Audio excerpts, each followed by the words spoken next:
In this lesson, we'll discuss the deployment considerations that you'll need to consider before you install Security Gateway. This will include where Security Gateway will be installed. For example, will you be installing it on its own dedicated server, or will you install it on the mail server itself? How accounts will be added, such as will they be added manually, or will they be added automatically by querying Active Directory or an LDAP data source or another database. We'll also talk about changes that will need to be made to your DNS records so that mail gets routed properly through Security Gateway from external senders, and configuring your mail server to send all outbound mail through Security Gateway. So some of the things that you'll need to think about ahead of time when deploying Security Gateway is, number one, where will it be installed? You can install it on its own dedicated server, which is the easiest scenario, or you can install it on the mail server itself. But if you install it on the mail server, you'll need to think about changing port designations and things like that so you do not have a port conflict. Also, you'll need to think about how accounts will be added. The most common scenario is accounts are added automatically by querying the mail server that Security Gateway is protecting, or an Active Directory database or an LDAP database. You can, however, manually add accounts if you would prefer to do it that way. And also, you'll need to update your DNS records when deploying Security Gateway so that mail that is being sent to the domain that Security Gateway is protecting is sent to the right server. So update your MX records, your PTR records, A records, and so forth. And that will allow mail to be routed to the Security Gateway server. That step takes care of the inbound mail.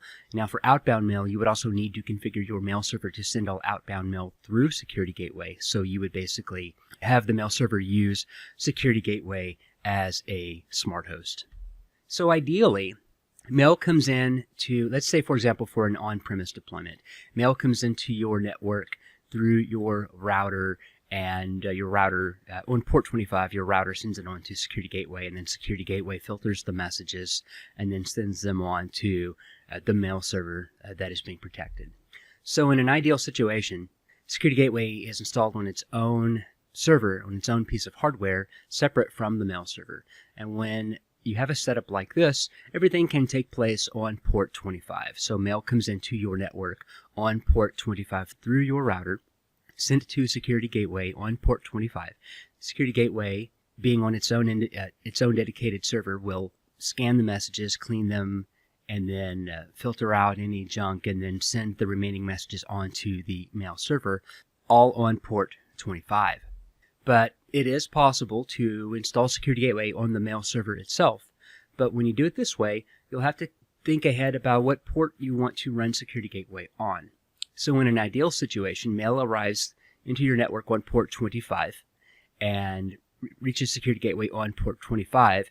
And then in this situation, in the example I'm showing here, because they're installed on the same machine, the mail server is configured to use port 26 as the SMTP port. Now when you configure it that way, your users will need to make sure that their mail clients are configured to use port 26 instead of port 25 for SMTP. But that is the most straightforward approach for installing them on the same server. And that also applies to outbound mail. So your mail server, in this case, would be, for example, let's say an Exchange server running on port 26 on the same server that Security Gateway is on. Well, you would configure a smart host in the mail server to send all mail to that smart host. But in this case, that smart host is really localhost, basically, or the host name of the local machine.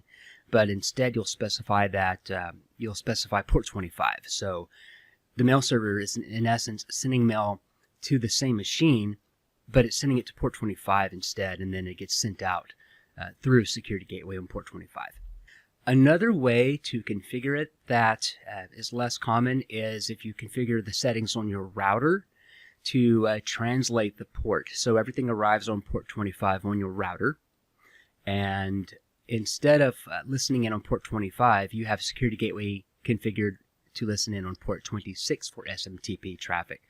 So the router is configured to take those connections that came in on port 25 and send them on to the security gateway server on port 26.